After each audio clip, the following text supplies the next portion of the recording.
Hi folks, this is Dragon, still at our retreat, BOL site.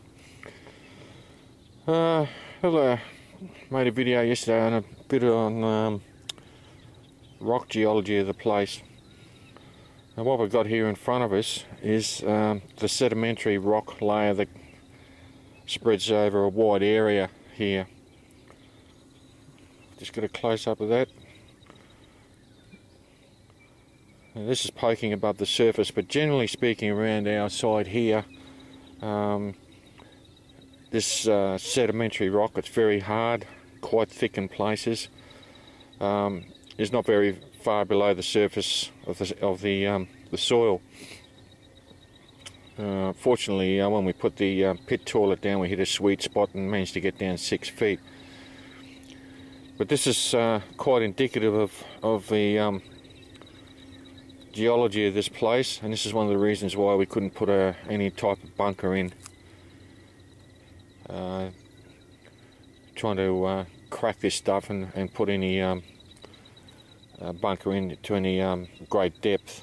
If we had decided to do that, then we would have had to get a contractor in with some heavy equipment to break this stuff up, and of course that presents a lot of problems with security and that sort of thing, because, well, as I said, goes down the bar, the pub Friday night after a week's work, has a few beers, and next thing you know, half the district knows about a job he did out here somewhere. Big hole in the ground that's obviously going to be used to bury something in or build something in. So that was the problem we had, and it's a decision we had to make where we sited everything above ground. So Mountain Mike, you picked a good spot. Unfortunately for us, it wasn't a viable operation. Now if I just go down this way a bit, it's early in the morning, so I'm just walking towards the east. Try and keep this camera out of the sun a bit. Now, what we have here, I'll just pull my knife out. Okay, what we've got here, I'll just focus in a bit.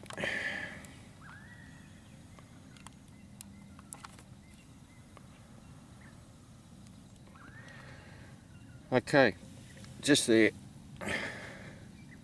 these little fellas, bit of bush tucker, red ants or meat ants. Okay, they're the type that they don't sting, they just have big jaws on the front of them to tear up carrion and that sort of stuff. They're quite tasty actually. Have eaten them myself. It's no point me showing you at this stage me eating one because I'm behind the camera. But yeah, you can eat these. I have eaten them and they're quite tasty actually. Mind you, need a lot of them to get a good feed out of them. There's quite a big red ant nest, this one. They live below ground and they forage a long way to get their food. The other thing is that they're nature's little cleaners. And yesterday when I was talking about salvaging stuff, any cans we use out here, we keep them. Cans like that, okay? They come in for a multitude of uses. Use them as emergency cups, containers. Open them up, flatten them out. You've got a bit of, flat steel there. The thing is, these little fellas, leave this here for a day or two, they get in there and they clean it right out. Strip it clean. Any food stuff's in there and they strip it clean. So it makes life a little bit easier when you're looking at water conservation, and these little guys seem to do a better job. So a bit more information about this place. If you have a look at the dirt around the holes where these little guys are coming out, Again, you can see it's all very coarse sand.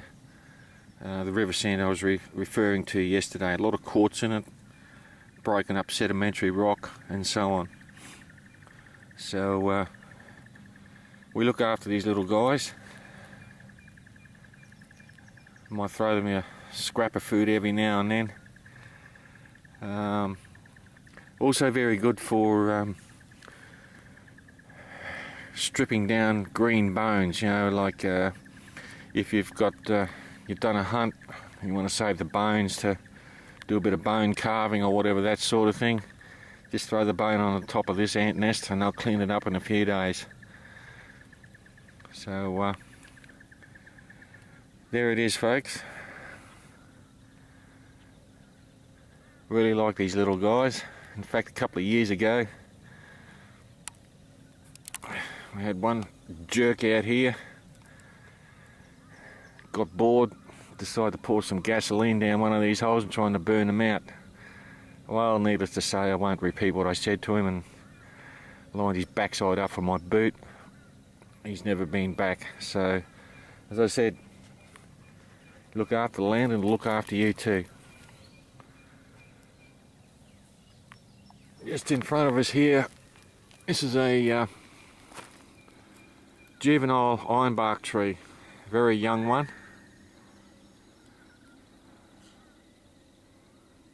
They're quite common in this area, very hard wood. And back in the pioneering days on the much bigger trees, when they used to cut them down, they used to let it dry out a bit, then they strip the bark off it. It's very thick bark on these trees. When the tree's drying out, the bark separates from the tree, and using the right tools, they would use the bark for walls on bark huts, on the roofs, if you get the right curvature on them.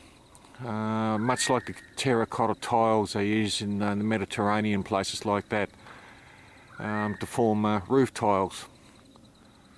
So that's another use for it too. Now over the other side of the block, I don't know if I can find it today. We've got a lot of native bees in this area, Australian native bees, and they love these trees.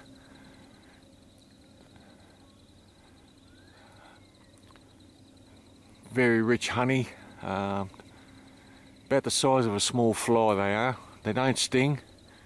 They get into every orifice in your face, up your nose, in your ears and that sort of thing. So very docile bees. The honey is very, very rich. The wax in the hives is not what you call a clean wax like you get with commercial bees. It's very dirty wax, but there'll be some sort of extraction process where you could probably extract some of the wax. In fact, a few years ago we cut down an old tree down the back here for some firewood, and when we dropped her on the ground with the chainsaws, many of these bigger trees have got what they call pipes in them. Many of the older trees, it's where the centre of the trees died out and the white ants have got into them, and of course the native bees love that sort of thing, to build their hives in there. On that particular occasion we didn't know there was a beehive in it, native beehive, until we dropped it and started cutting up, and the honey was just oozing out of it. So it's a source of bush tucker. In a dire situation, I wouldn't just go cutting down a tree to get to a native beehive. Some trees are easier to get to. The easier the better, so you don't have to cut the tree down. So what we've actually done here is that we've practiced sensible conservation. We haven't cleared it down back to bare dirt. We've just cleared up around the site where the vans are, and the rest of it we just leave native. The reason for that is that sometime in the near future we might need a lot of resources out of this bush, so we conserve it. You never know when you're going to need it. front of me here I've got thick bush. Now during a drought a lot of this stuff wasn't here. You could pretty well walk through here fairly freely. Over the last couple of years we've had a lot of rain. There's the ever-present lantana down there, another source of bush tucker. But we do, as I said, we do get a lot of wildlife through here, and just from looking for this, as I said, with kangaroos and wallabies and other little smaller game like that, not like deer and elk and moose and that sort of thing, they're pretty hard to see. So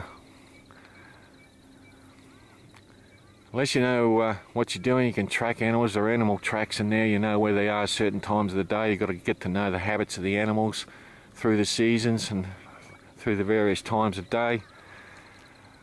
It's going to be pretty hard to pop one with a rifle or a bow and arrow, so either set traps or 2 or 3 hunting dogs to chase it through the bush and bring it down. Not my 2 wimps up there,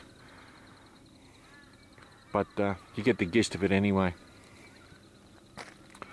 Alright folks, this is the track. We've got a ring road around the property for the vehicle, so we can get down to the boards down the back there.